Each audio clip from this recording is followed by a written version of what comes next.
أنا عبد الرحمن حسنين، مهندس اتصالات ومتخصص ذكاء اصطناعي وأمن سيبراني. هنا وعي رقمي عملي يحمي شغلك وحساباتك بمصادر رسمية. كل حلقة خطوة تتنفذ في 10 دقايق. يلا نبدأ. أهلا بيكم. النهاردة هنتكلم في موضوع ممكن يكون مقلق شوية، بس مهم جدا نفهمه عشان نعرف نحمي نفسنا. هنتكلم عن السوق الخفي اللي بتتباع فيه بياناتنا كلنا، سوق البيانات المظلم. يلا بينا ندخل العالم ده ونشوف ازاي ممكن نأمن خصوصيتنا. تخيلوا معايا كده تشوفوا إعلان زي ده، بيانات شخص كاملة معروضة للبيع بسعر ممكن يكون أرخص من كوباية قهوة. ده مش خيال علمي خالص، ده واقع بيحصل كل يوم في الأماكن المظلمة من الإنترنت. وهنا السؤال اللي بيخض بجد، طيب إيه اللي يحصل لو دي كانت بيانات حد فينا؟ إيميله، رقم تليفونه، بيانات بطاقته الشخصية. فجأة الموضوع ما بقاش مجرد خبر بنقراه، لأ، ده بقى تهديد شخصي ومباشر جدا.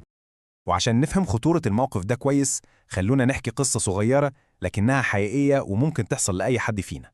القصة بتبدأ باكتشاف ممكن يبان بسيط في الأول، لكنه بيغير كل حاجة.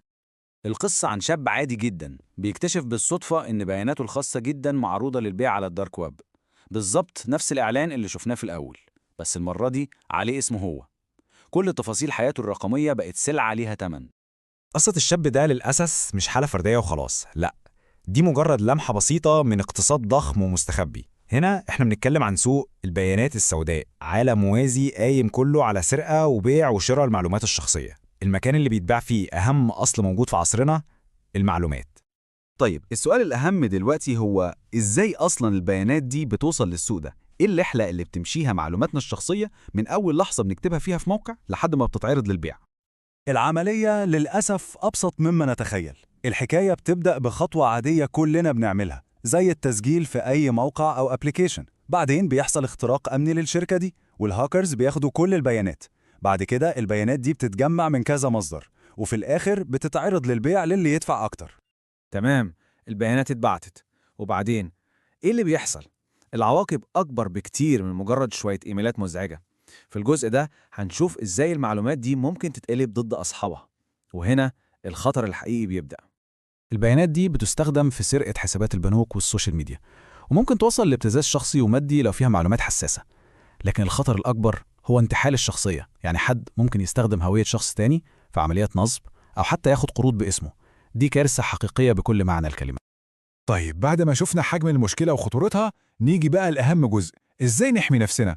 الخبر الكويس إن في خطوات عملية وفعالة جدا ممكن أي حد ياخدها عشان يأمن حياته الرقمية.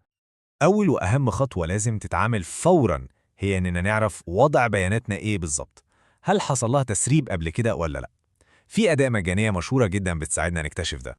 الموقع ده اسمه Have I Been Pwned. فكرته بسيطة خالص، هو عنده قاعدة بيانات عملاقة فيها كل تسريبات البيانات المعروفة على مستوى العالم. كل اللي محتاجين نعمله هو إننا ندخل الإيميل، وهو هيشوف إذا كان الإيميل ده ظهر في أي عملية اختراق متسجلة ولا لأ. الخطوات واضحة ومباشرة. ندخل على الموقع، نكتب الإيميل ونشوف النتيجة. لو طلع إن الحساب ده تعرض للاختراق، يبقى أهم إجراء لازم يتعمل في نفس اللحظة هو تغيير الباسورد بتاع الحساب ده، وأي حساب تاني بيستخدم نفس الباسورد. ده إجراء طوارئ ما ينفعش يتأجل أبداً. بعد ما عالجنا أي خطر فوري، جه الوقت نفكر في الاستراتيجية طويلة الأمد. إزاي نبني سور حماية قوي أو حصن رقمي منيع حوالين هويتنا الرقمية؟ اللي ممكن يفاجئ ناس كتير هو الفرق الرهيب في مستوى الأمان بين كلمات السر. بصوا على المقارنة دي، باسورد بسيط زي أحمد 995 ممكن يتخمن في ثواني. في المقابل باسورد معقد في حروف كبيرة وصغيرة ورموز وأرقام ممكن ياخد سنين عشان يتفك. ده بيورينا قد إيه اختيار باسورد قوي موضوع مصيري. الخلاصة هنا إننا محتاجين نبني عادات أمان صح. أول حاجة نستخدم باسورد قوي ومختلف لكل حساب. تانياً نفعل خاصية المصادقة الثنائية أو ال 2FA، دي بتضيف طبقة حماية زيادة.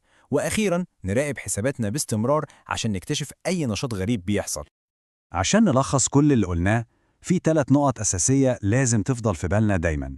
أولاً، البيانات الشخصية دي سلعة غالية وليها سوقها الخاص. تانياً، سهل جداً إننا نكشف لو البيانات دي اتسربت. وثالثاً، أقوى خط دفاع عندنا هو الباسوردات القوية والمصادقة الثنائية. وفي الآخر هنسيب السؤال ده للتفكير. حياتنا الرقمية دي كلها بذكرياتها وشغلها وعلاقاتها وأسرارها، قيمتها الحقيقية كام؟ حمايتها مسؤوليتنا كلنا. تابعونا في الشرح الجاي، هنتكلم عن 5 خطوات عشان نمنع أي هاكر من إنه يوصل لموبايلاتنا. لو الحلقة فادتك ادعي لنا بخير وادعي الوالدي بالرحمة. اكتب سؤالك أو الموضوع اللي نفسك نغطيه تحت.